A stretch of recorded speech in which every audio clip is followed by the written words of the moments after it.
Audio Jungle.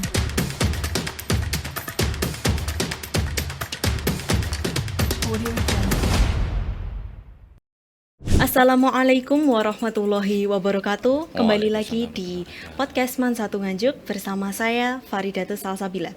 Pada episode kali ini, podcast Man Satu Nganjuk kedatangan yakni Pak Wijianto SAG, yang tidak lain adalah guru di SMPN Setunggal Tanjung Anom nggih Pak. Leres Pak.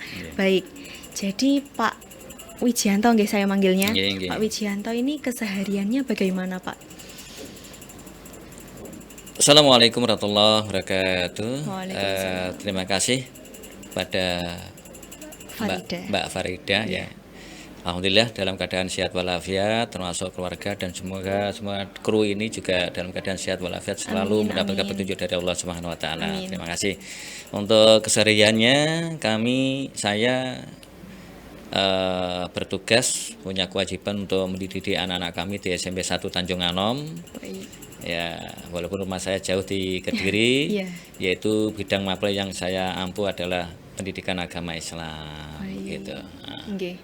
Jadi Pak, selain keseharian Bapak sebagai guru nggih Pak, di SMP N1 Tanjung Anom, ada enggak Pak riwayat organisasi yang lain mungkin yang Bapak geluti sedari remaja ataupun mulai dari kapan nih Pak? Terima kasih. Untuk organisasi ketepatan saya ini mungkin bisa dikatakan orang aktivis gitu ya. Baik.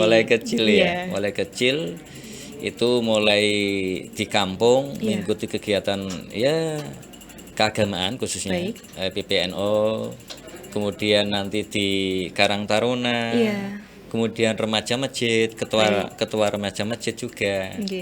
Terus di bidang setelah dewasa masuk di organisasi keprofesian, yaitu PGRI, kemudian masuk di MGMP, kemudian masuk di aktivis di pengurus di Muhammadiyah, kemudian nanti bahkan pernah sempat termasuk di olahraga.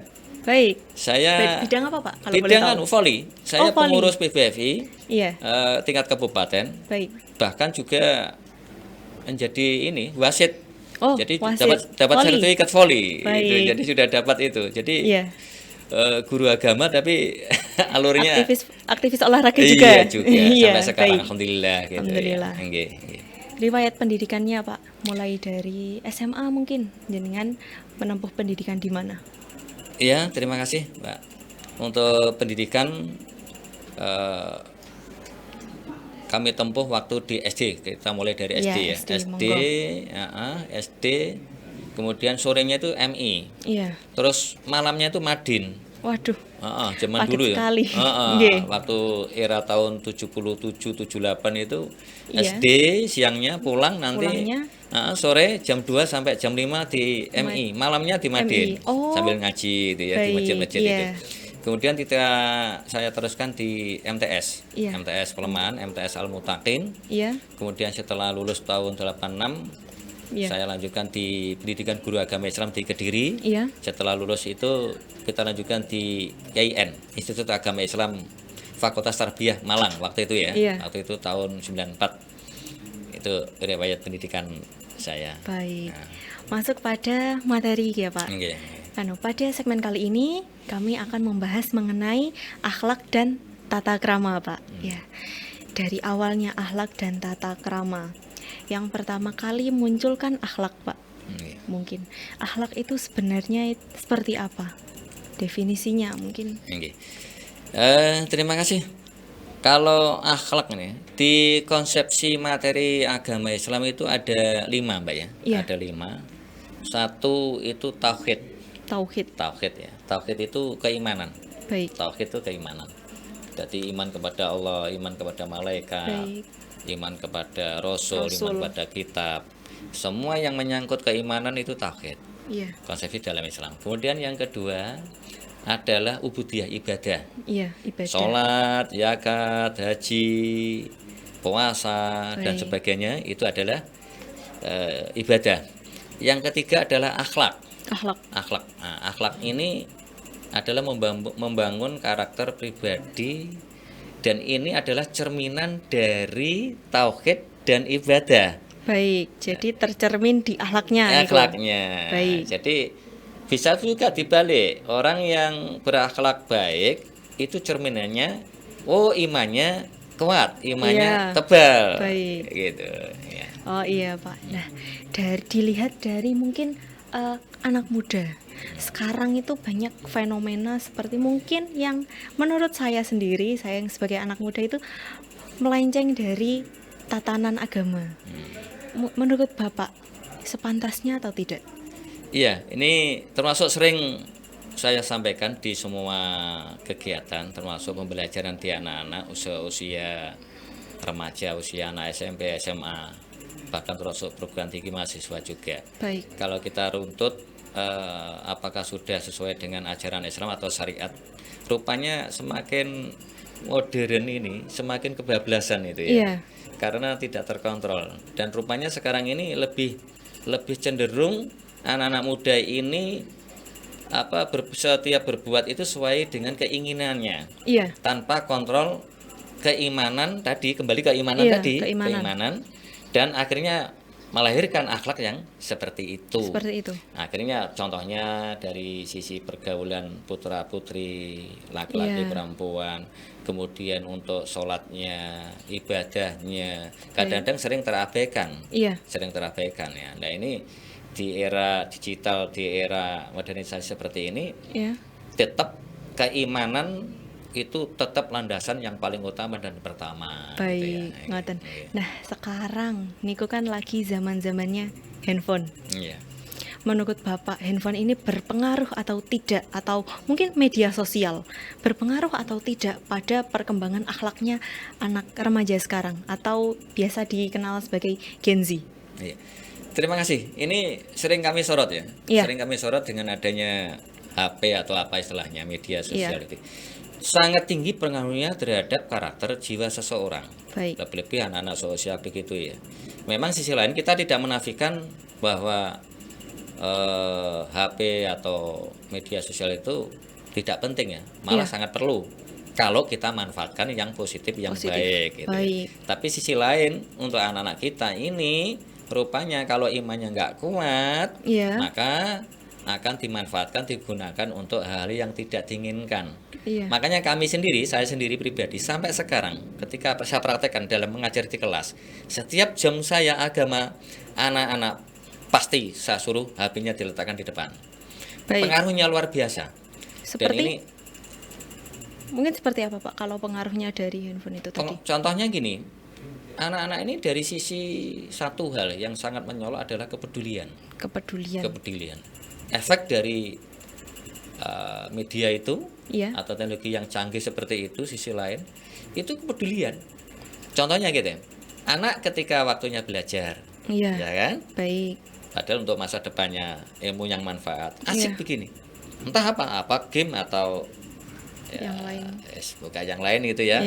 Ini sangat bahaya ini kalau kita teruskan seperti ini. Makanya peran kita, peran guru, peran orang tua, peran para pendidik harus selalu mendampingi, mengingatkan, tidak jenuh-jenuhnya, tidak istilahnya capek-capeknya untuk mengontrol hal itu gitu. Nah, jadi kalau dari pembentukan akhlak itu menurut Bapak itu dimulai sejak kapan Pak baiknya? Iya, terima kasih.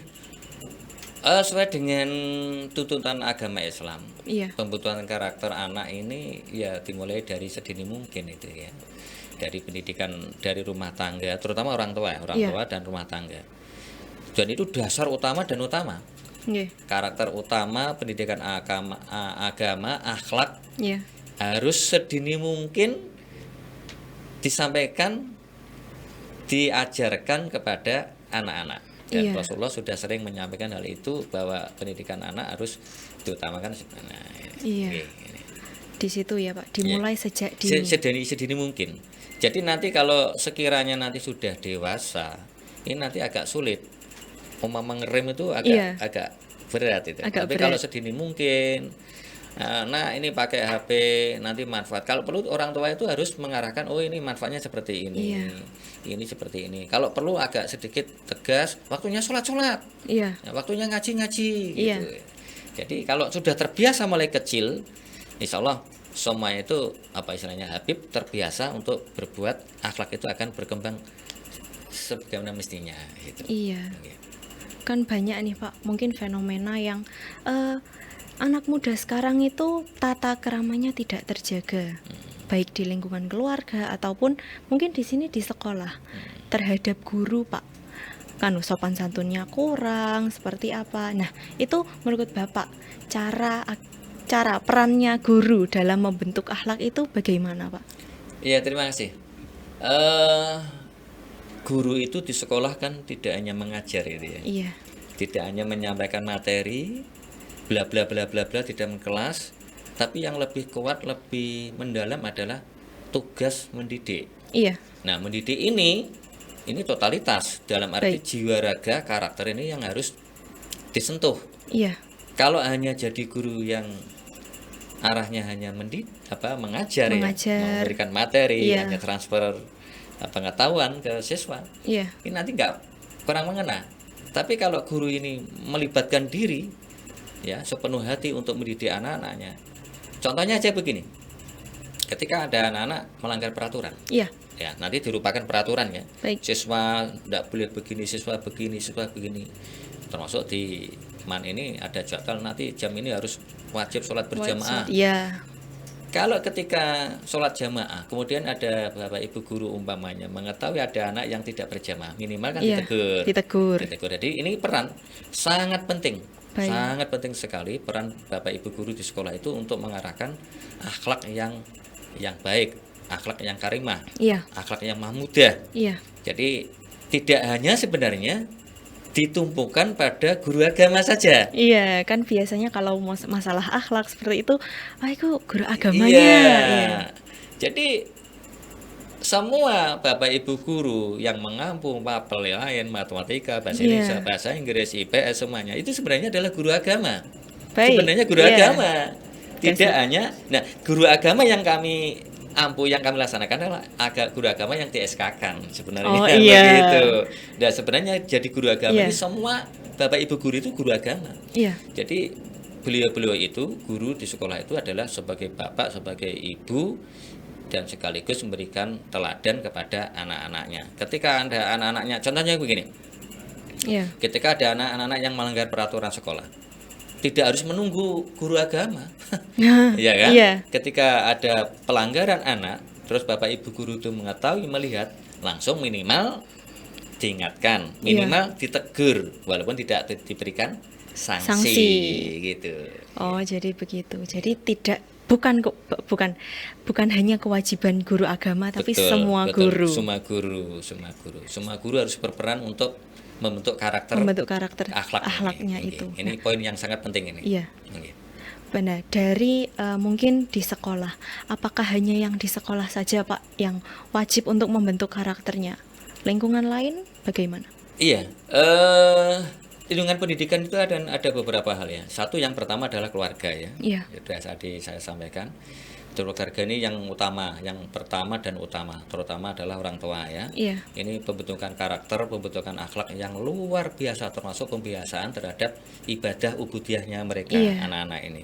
Mulai mengajarkan salam, mengajarkan ngaji, baca, sholat itu orang tua. Orang tua. Sebenarnya gitu ya.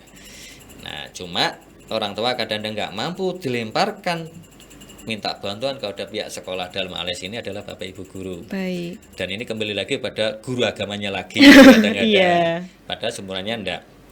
Kemudian yang kedua adalah lingkungan pendidikan. Iya. Lingkungan pendidikan ini juga punya peran yang sangat penting untuk pembentukan karakter anak didik. Anak didik. Luar biasa ini pendidikan. Bahkan yang di keluarga tidak dididik, tidak diajarkan, di sekolah ada. Ada. Nah, yang ketiga adalah lingkungan anak itu, Iya. masyarakat. Masyarakat. Nah, apa istilahnya value. Jadi lingkungannya apa? Dia bergaul dengan masyarakat. Iya.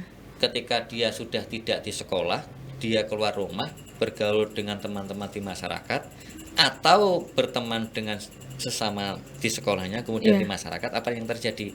Contohnya begini, ada anak terbiasa kumpul-kumpul dengan anak-anak yang merokok, gitu ya. Mungkin rupanya awal-awalnya mencoba, akhirnya dia ngerokok. Nah, orang tua kalau sudah tahu itu sebenarnya kan mulai awal sudah mulai mendidik, minimal ditegur, minimal diarahkan. Kemudian di sekolah dididik lagi. Yang jadi masalah juga kadang-kadang pengalaman kami di selama ini, kadang-kadang kami materi ajar yang kami sampaikan kepada anak-anak. Contohnya anak-anak dilarang merokok. Di rumah anak-anak diberikan kesempatan merokok oleh orang tuanya. Gitu. Bahkan difasilitasi gitu ya. Ini yang terjadi seperti itu, nyatanya seperti itu. Jadi keluarga, pendidikan dan lingkungan, tiga-tiganya ini harus kuat untuk mendidik, mengarahkan, membuat karakter anak itu lebih baik gitu, akhlak. Nah, jadi kalau di lingkup madrasah, Pak, lingkup madrasah kan ada ekskul, organisasi, mungkin seperti OSIS atau ekstrakurikuler lainnya. Itu beberapa siswa itu menjadikan lahan itu sebagai mungkin tempat untuk gimana, berakhlak seperti apa, mungkin contohnya pacaran. Nah, orang tua tidak tahu. Nah, sebagai pembina atau yang guru di sana, pripun niku, Pak? Ya, terima kasih. Dan ini betul ya. Kadang-kadang anak-anak ini untuk mengekspresikan jiwanya itu kan melalui kegiatan. Ekstra kurikuler, baik olahraga maupun yang lain ya. Apalagi contohnya ya di SMP 1 Tanjung Anom ini ekstranya kan hampir 20 ya. Ada PMR, ada pramuka, olahraga, ada voli, ada pencaksilat, ada karate, ada bulu tangkis, ada macam-macam, ada seni tari, macam-macam ya. Mungkin juga di madrasah juga gitu ya. Banyak. Sebenarnya ini tujuannya baik untuk mengembangkan bakat dan minat siswa. Dan ini sekolah harus melaksanakan hal itu. Karena kompetensi anak, kompetensi siswa itu tidak hanya pada akademik. Tapi juga non akademik. Gitu ya. Mungkin di akademiknya mungkin agak kurang. Tapi dia jago karate, jago renang, jago lari. Lah ini kita kembangkan.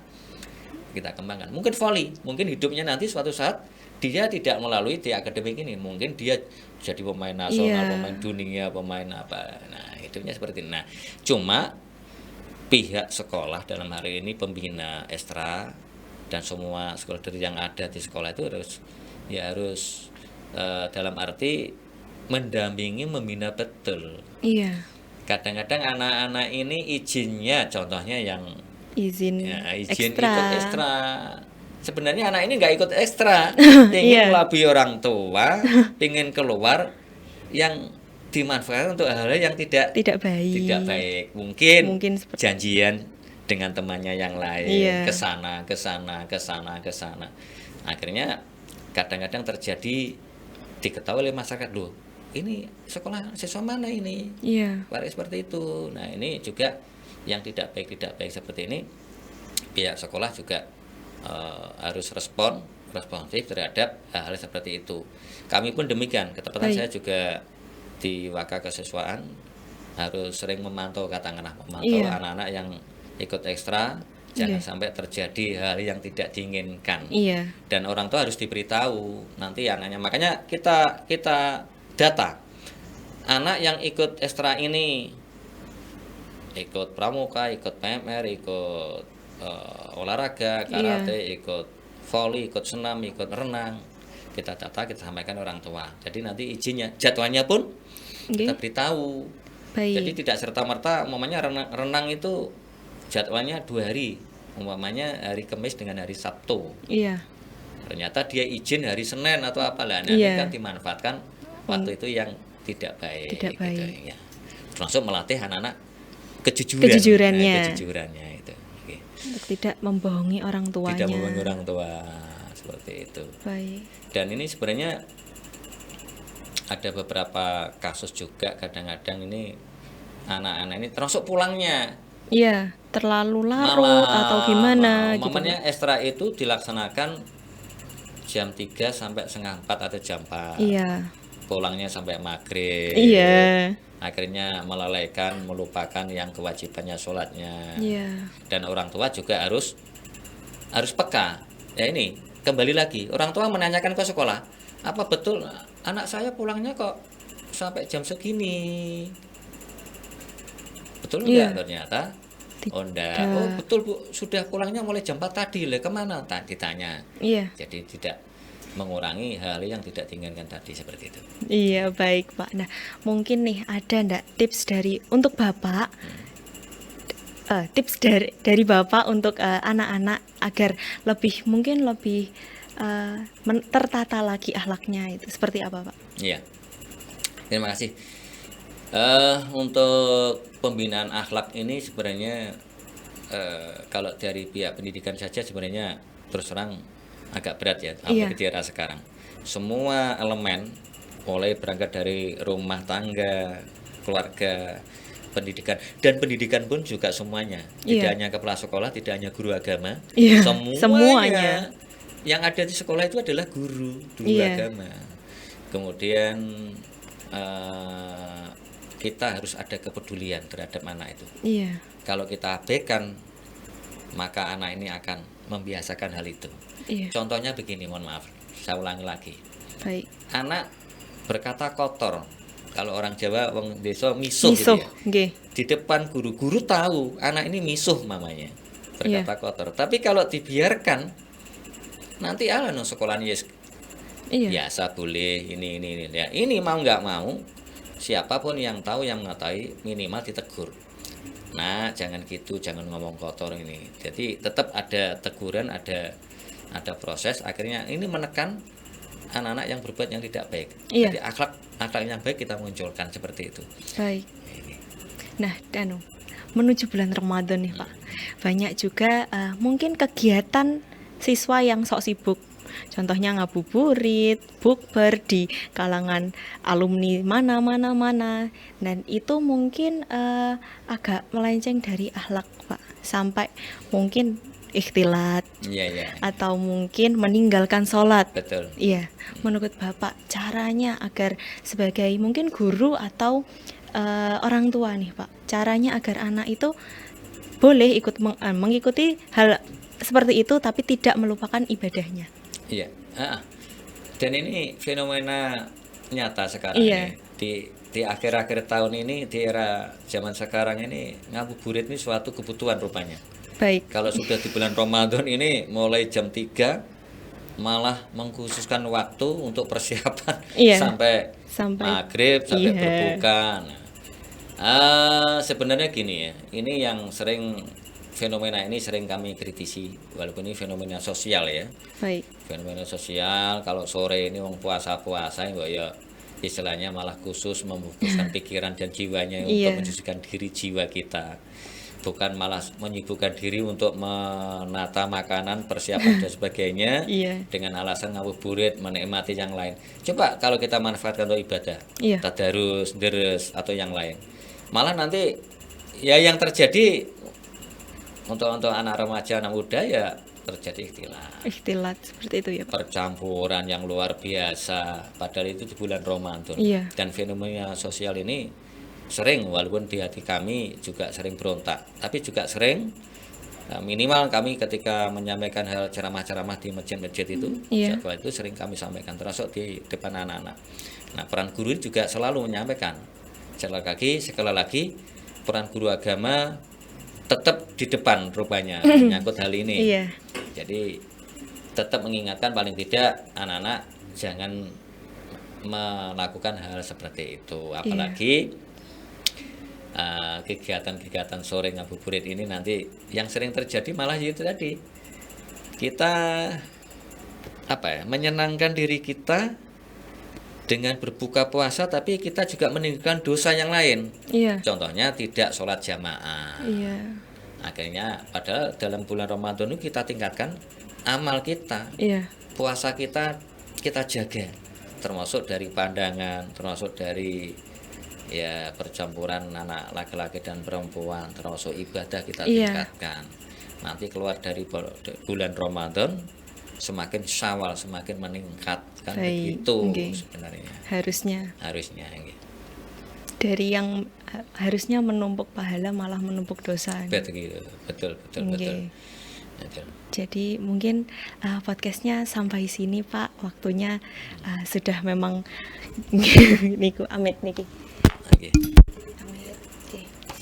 Iki Man Satu Nganjuk kan sedang membuka penerimaan peserta didik baru tahun 2024-2025. Barangkali ada saudara atau putranya Bapak atau mungkin siswanya Bapak yang sekarang kelas 9, mungkin monggo dimasukkan di Madrasah Aliyah Negeri 1 Nganjuk, Pak. Nggih, karena di sini banyak programnya. Yang pertama itu adalah Madrasah Adiwiyata. Madrasah hijau ini loh Pak, yang ramah lingkungan juga. Dan yang kedua madrasah berbasis pondok pesantren. Dan yang terakhir, yang ketiga adalah MA Plus keterampilan. Selain madrasah aliyah, seperti pada umumnya, ada keterampilannya juga. Seperti SMK. Nggih, jadi SMK Plus. MA Plus keterampilan. Iya. Baik, Ya, mungkin itu. terima kasih. Ini saya dengan Man Ngelawa ini istilahnya apa ya? Terkesima mulai awal, mulai kecil zaman saya, karena tetangga saya juga di sini, alumni sini. Iya. Yang kedua, akhir-akhir ini Man Ngelawa ini satu seperjuangan dengan SMP 1 Tanjung Ano dalam berjuang di Adiwiyata. Iya. Dan berangkatnya sama, tahunnya sama, bahkan dengan teman-teman kini satu tenda satu kamar dengan saya. Saya perjuangan dan kami sharing dengan teman-teman di sini di Man Ngelawa sini. Iya, baik. Terima kasih. Luar biasa. Ya, terima. Nanti insya Allah kita bantu, kita arahkan anak-anak ke sini. Baik, terima kasih Pak sudah datang di podcastnya Man Satu Nganjuk. Baik untuk pemirsa, saya Faridatus Salsabila pamit undur diri. Akhirul kalam, ihdinas siratal mustaqim. Assalamualaikum warahmatullahi wabarakatuh. Waalaikumsalam.